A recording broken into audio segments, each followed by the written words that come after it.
This section is called Calculating Probabilities. How likely is it? The takeaway from this section is to distinguish between the different types of probability and calculate mathematical probabilities. The article below gives an example of probability in the news. According to this 2008 article, the probability of a magnitude 6.7 or greater earthquake occurring in the Greater Bay Area in the next 30 years was 63%. This is relatively close to the probability of 62% calculated in 2002. We use numbers to measure all kinds of things. Probability is just another kind of numerical measure. It expresses the likelihood that a specific event will occur. Example 1. You've undoubtedly heard probability used in a variety of different ways. Below are 3 different uses of probability. What does each of them mean? 1. Your chances of being a TV star are 0. This means there's no way you are going to be a TV star. This statement is an opinion. Number 2. A recent poll tells us that if you bump into an American at random, there's a 31% chance you will be meeting a Democrat. This was obtained by polling a relatively small sample and then extrapolating. This is an example of empirical probability. We will discuss empirical probability at the end of this section. Number 3. If I toss a coin, the probability of getting a head is 1/2. This means if we toss a coin a large number of times, we can expect to obtain heads about half the time.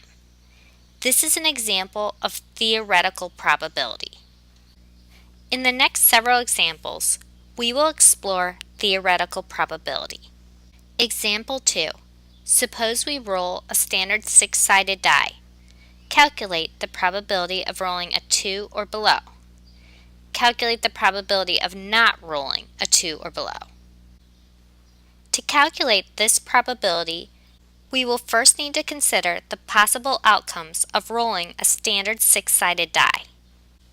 Of course, those outcomes are rolling a 1, 2, 3, 4, 5, or 6.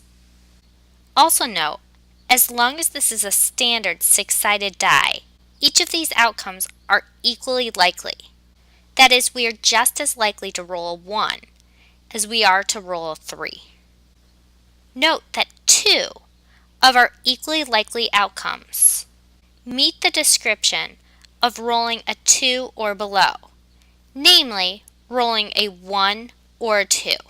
This means there are 2 favorable outcomes out of 6 possible outcomes. Therefore, the probability of rolling a 2 or below is equal to 2/6, or 1/3, or approximately 0.33 or 33%.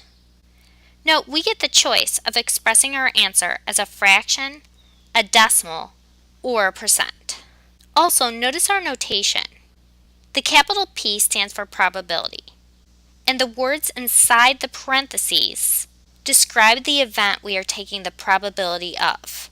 Consequently, this next statement reads, probability of not rolling a 2 or below.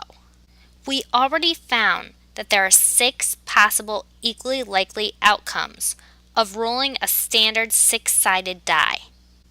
Since we are finding the probability of not rolling a 2 or below, we note that there are 4 outcomes that correspond to this event.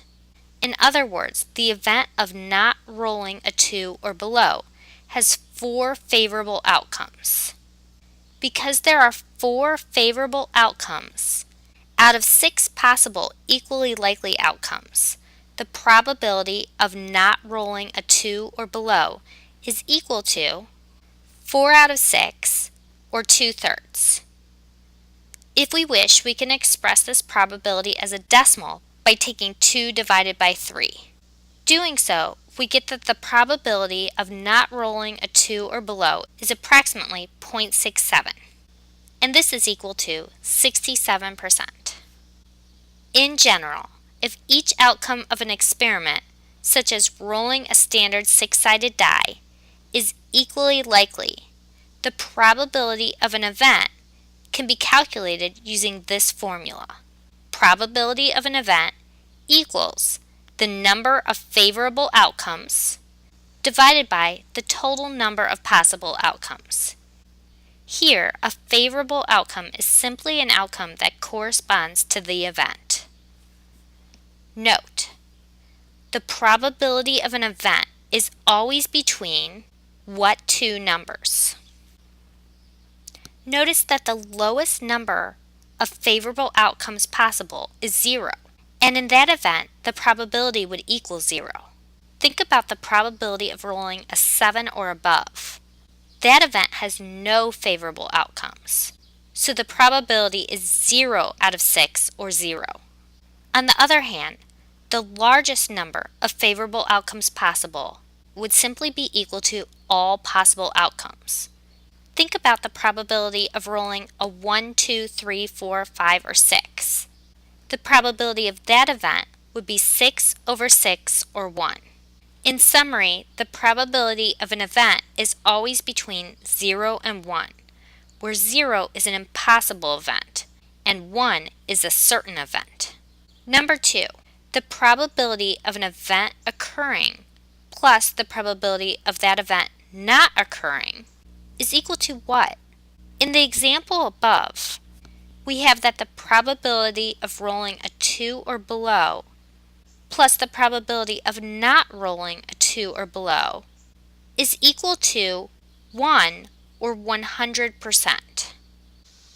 This occurs because when you add up the two probabilities as unsimplified fractions, the two numerators add up to the total number of possible outcomes. 2 plus 4 is equal to 6.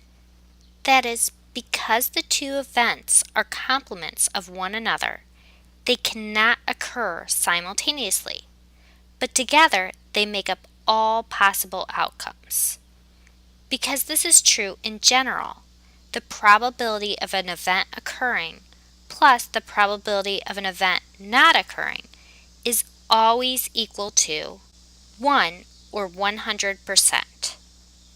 Furthermore, if we rearrange this equation by subtracting the probability of an event not occurring from both sides, we get the probability of an event occurring equals 1 minus the probability of the event not occurring.